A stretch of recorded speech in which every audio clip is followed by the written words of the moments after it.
Okay. Hi, welcome back. This is episode 3 of Site LA. I'm Deb Cloud-Mann. And I'm Jill Moniz. This time we are at my gallery space, Cloud and Mann, and in front of the work of Christine Frerichs, who's a wonderful, wonderful painter. And we neglected to say for the first two that we were sitting in front of Alexis Slickelman's work at Jill's space. Also a wonderful, wonderful artist. So today we're going to talk about women's work. Yeah. Speaking of these two women artists and our own work in relation to the galleries that we run and the people that we serve, both artists and collectors. Yeah, and we've talked a little bit about the beginnings of the ideas of problems of patronage in the art world and how the whole system functions. Like everything else, most support given to the top 1% of the 1% of the 1%.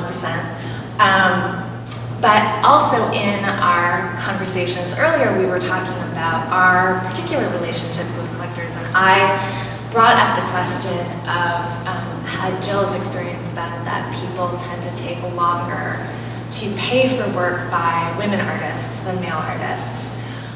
Which in my experience has been the case, and that sort of started us on this trajectory, of thinking about how we interface with collectors and patrons in our galleries. And I have to say that most of what I sell, even though I have a dedication to women and people of color, is male artists, particularly Black male artists. But what I have also found is that collectors want my time, and want my time in bulk. And I feel like that isn't as a regular practice that some of the other male galleries that I've talked to actually do, where they spend entire days with collectors. And I also feel like that I can't invoice those collectors for that time.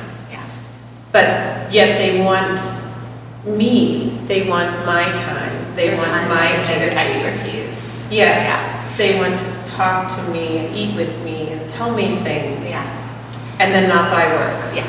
And I think it's a tricky balance for us to even talk about this, because on the one hand, I know that we are both, as human beings, concerned about how often relationships in the art world are transactional in nature.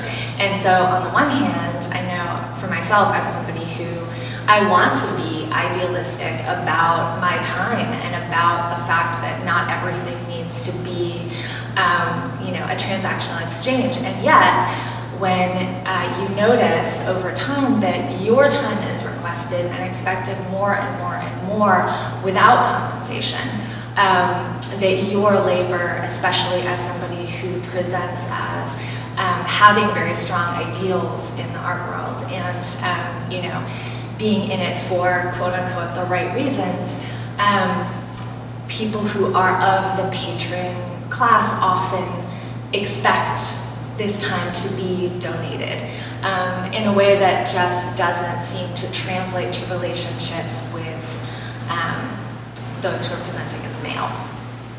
Right. And not only do they want our time and expect it for free, but they would never do that themselves.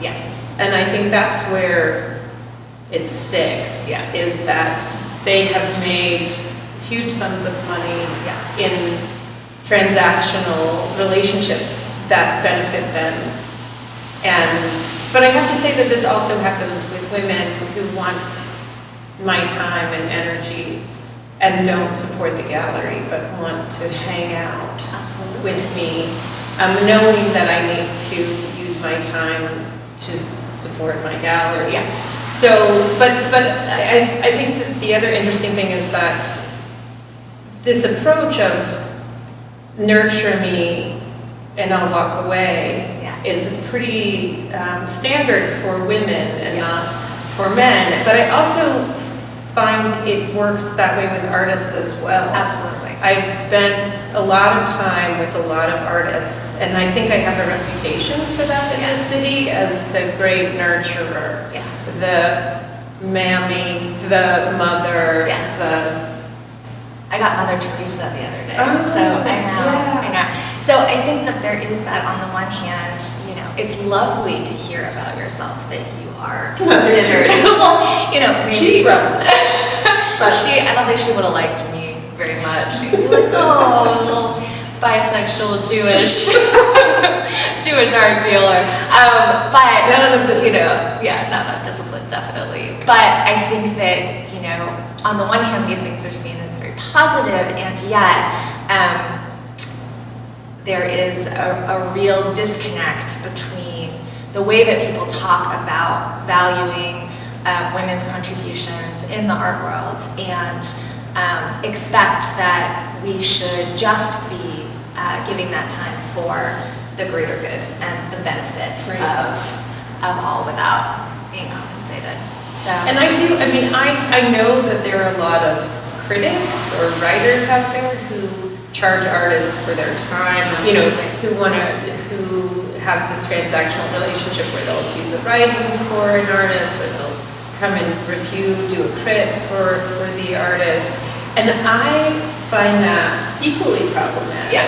And I think that has been part of my problem, is that people know that I'm critical of that. Right. And so at the same time, then they want to take advantage of the fact that I'm not going to charge because I believe in supporting the artist community so that they can be stronger in their transactional relationships with the patron class. Absolutely. So it's a little bit of my making, I think, but it's also a lot of expectation that I have this expertise that I am, and I'm okay. Really, you know, that there's a mythology that I'm so okay that I don't need help, or, you know, I don't need to be paid for my time.